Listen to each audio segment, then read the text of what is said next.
نحمده ونصلي على رسوله الكريم أما بعد فأعوذ بالله من الشيطان الرجيم بسم الله الرحمن الرحيم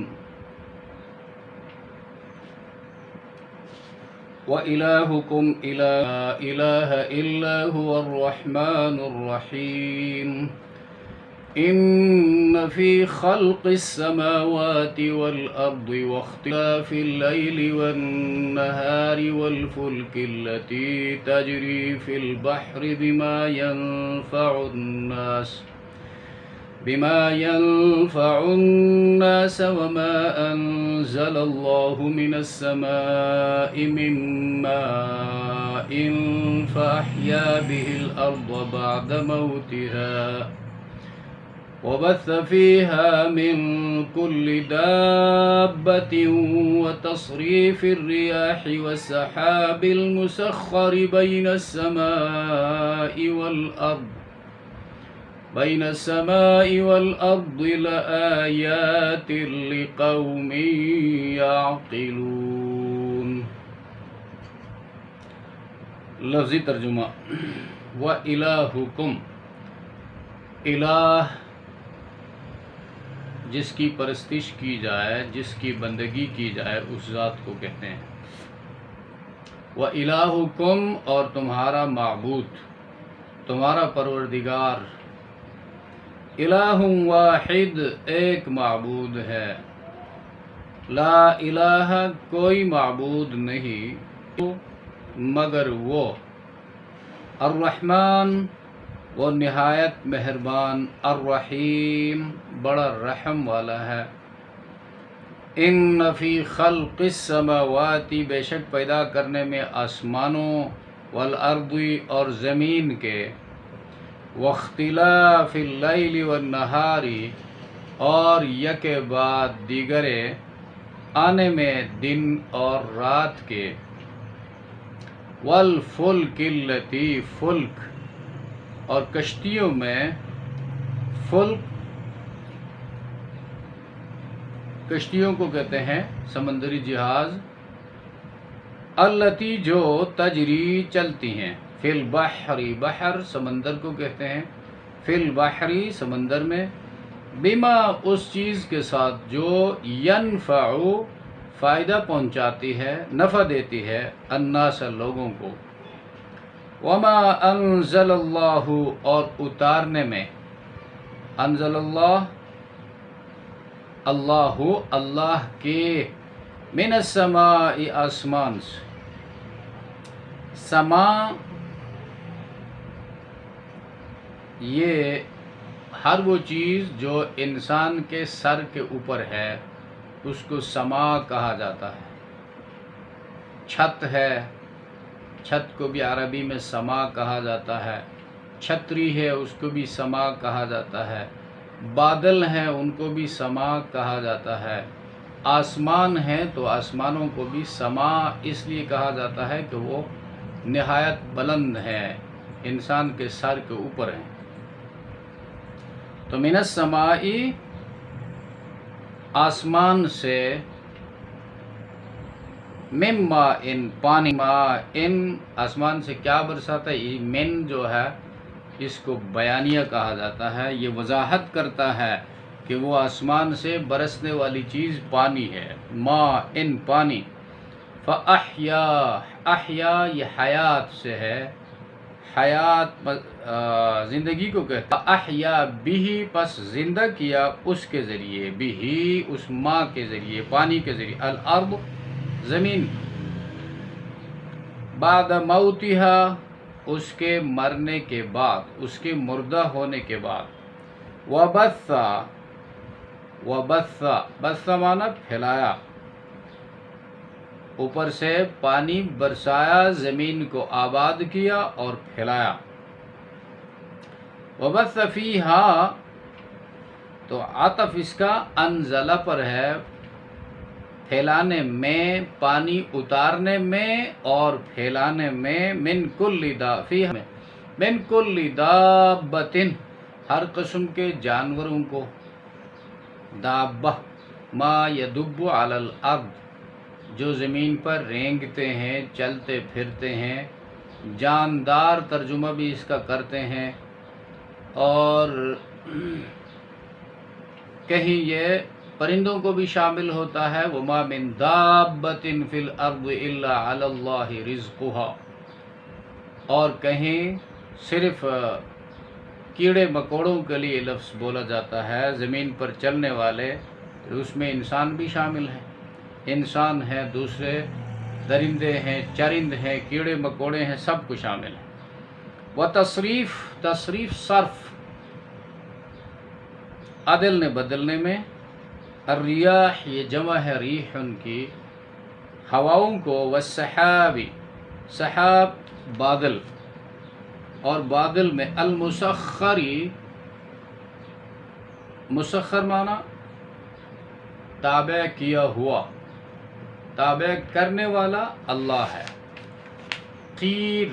تسخیر کام میں لگانا، خدمت میں لگانا، تمہارے کام میں لگایا ہے، تمہاری خدمت میں لگایا ہے۔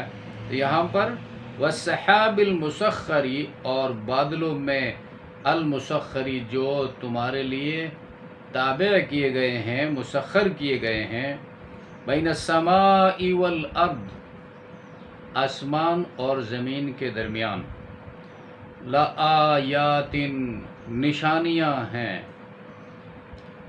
آیات، آیتن کی جمع ہے ایک نشانی، تو آیات بہت ساری نشانیاں، اور لام یقین کے لیے، لآیات یقیناً نشانیاں ہیں، لقوم ان لوگوں کے لیے، یعقلون جو سمجھ رکھتے ہیں، عقل رکھتے ہیں، ان پر ایسے نہیں گزرتے بلکہ غور و فکر کرتے ہیں، ان کو دیکھتے رہتے ہیں۔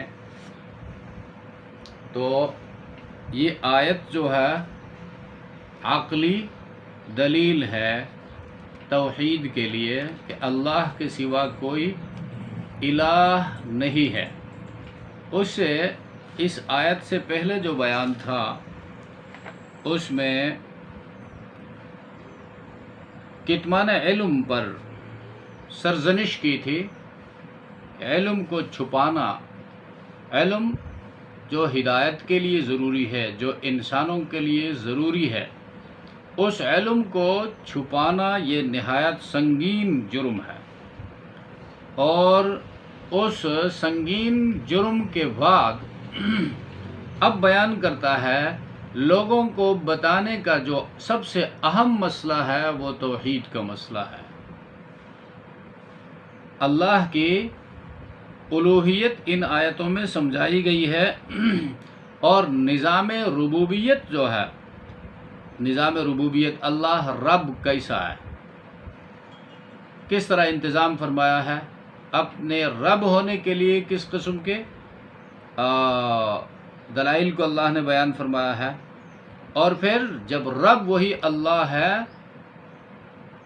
تو رب ہونے میں اس کا شریک نہیں ہے، تو الہ ہونے میں بھی اس کا کوئی شریک نہیں ہے، تو الہ جب وہی ہے تو معبود بھی وہی ہے، لہٰذا عبادت اسی کی کرو، اس کے ساتھ کسی کو شریک مت ٹھہراؤ۔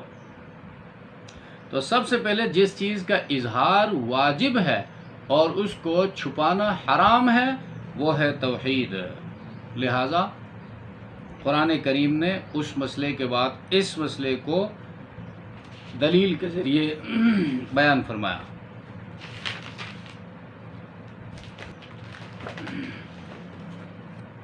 اچھا، تو پہلی آیت جو ہے وَإِلَٰهُكُمْ إِلَٰهٌ وَاحِدٌ، اور الہ تمہارا، الہکم الہ تمہارا، معبود تمہارا، الہ واحد ایک ہی الہ ہے، لا الہ الا ہو، ایک ہی الہ ہے، مثبت انداز میں سمجھایا، لا الہ الا ہو، اس کے سوا کوئی معبود، کوئی بندگی کے لائق، حاجت روا، مشکل کشا، غیب دان، عالم الغیب والشہادہ، زندگی عطا کرنے والا، موت دینے والا، بیٹا بیٹی عطا کرنے والا، عمر میں برکت عطا کرنے والا اللہ کے سوا کوئی نہیں ہے۔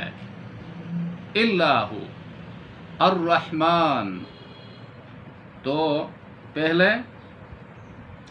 لا الہ الا ہو، توحید ذات اس کو کہا جاتا ہے، اللہ کی ذات میں کوئی شریک نہیں ہے۔ هو الرحمن الرحیم، یہ اللہ کی صفات ہیں، اللہ رحمان ہے، دنیا میں نہایت مہربان، اپنوں پر بھی غیروں پر بھی، نمک حلالوں پر بھی نمک حراموں پر بھی، ماننے والوں پر بھی نہ ماننے والوں پر بھی، اور پیاروں پر بھی دشمنوں پر بھی، کافر کو بھی محروم نہیں کرتا، نعمتیں ان کو بھی عطا فرماتا ہے، اس لیے کہ وہ رحمان ہے، آسمان والوں پر بھی زمین والوں پر بھی، سب کو کھلاتا ہے پلاتا ہے، عذاب نہیں دیتا، مہلت دے رکھا ہے، عقل کی دولت، دیکھنے کی قوت، سننے کی طاقت، قوت گویائی، یہ تمام نعمتیں سب کو یکساں عطا فرمائی ہے، سب کو عطا فرمائی ہے، تاکہ سب اللہ کی نعمتوں کے اوپر غور و فکر کرے، سوچے، اور پھر اللہ کی ربوبیت کو پہچانے اور اسی کو الہ مان کر اسی کی عبادت کرے۔ تو دنیا کی زندگی میں یہ مہلت دی گئی ہے۔ تو دوسری، اللہ کی صفات میں بھی کوئی شریک نہیں، هو الرحمن الرحیم میں توحید صفات کا بیان ہے۔ الرحمن دنیا میں کافر مومن سب پر، اور الرحیم بار بار رحم کرنے والا، قیامت کے دن صرف ایمان والوں پر، قیامت کے دن مہلت کی زندگی دنیا کی زندگی ہے، وہ ختم ہو جائے گی، تو قیامت کے دن کفار کے لیے لعنت کا مقام ہے، جو گزشتہ درس میں گزر چکا ہے، ان کو وہاں ڈالا جائے گا، اہل ایمان پر اللہ رحم فرمائیں گے، ان کو جنت عطا فرمائیں گے۔ اب اگلی آیت جو ہے ان فی خلق السماوات والارض، ایک میں الہ کا بیان ہے، توحید کا بیان، اور ان فی خلق السماوات اس توحید کے دلائل ہیں، اور ان فی خلق السماوات توحید افعال اس کو کہا جاتا ہے۔ تو اللہ اپنی ذات میں بھی یکتا، صفات میں بھی یکتا، اپنے افعال میں بھی یکتا، اور اس ایک آیت کے اندر جن 8 چیزوں کا بیان ہوا ہے سب عقلی چیزیں ہیں، جس کو بھی اللہ نے تھوڑی سی عقل بھی عطا فرمائی ہے، وہ غور کر کے فکر کر کے یہ فیصلہ کر سکتا ہے کہ ان کو اللہ کے سوا کرنے والا کوئی نہیں، نہ پیغمبر یہ کام کر سکتا ہے، نہ ولی کر سکتا ہے، نہ ملک کر سکتا ہے، نہ فقیر کر سکتا ہے، نہ پیر کر سکتا ہے، نہ کوئی اور جن اور دیوی اور دوسرا کوئی مخلوق کر سکتی ہے، یہ اللہ ہی کر سکتا ہے۔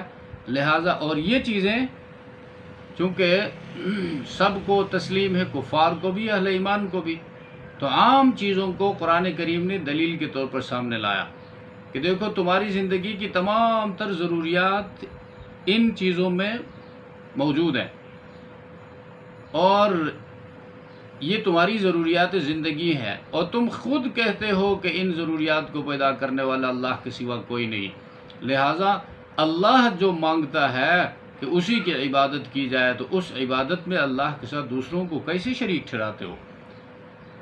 لہٰذا یہ ناانصافی والا فیصلہ، اس پر غور کرو۔ تو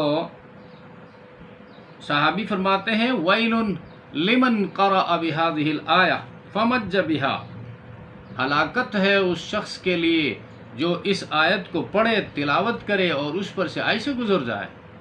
فَمَجَّ بِهَا أي لم يتفکر ولم يعتبرها، اس پر کوئی غور و فکر نہ کرے، عبرت حاصل نہ کرے کہ یہ ساری چیزیں پیدا کرنے والا اللہ ہے، لہٰذا میں اللہ کا کھا کر اور اللہ کی نعمتیں استعمال کر کے اور اللہ کی دی ہوئی سانسوں سے زندہ رہ کر اللہ کے سوا کسی اور کا شکر ادا کروں، کسی اور کا احسان مانوں، کسی اور کے آگے جبین نیاز خم کروں، اس سے بڑی ناانصافی کوئی نہیں۔ تو چونکہ یہ چیزیں ہم لوگ خود ان چیزوں پر غور نہیں کرتے ہیں، بس کھاتے ہیں، پیتے ہیں، سانس لیتے ہیں، اوپر جب دیکھتے ہیں تو آسمان نظر آتا ہے، نیچے دیکھتے ہیں تو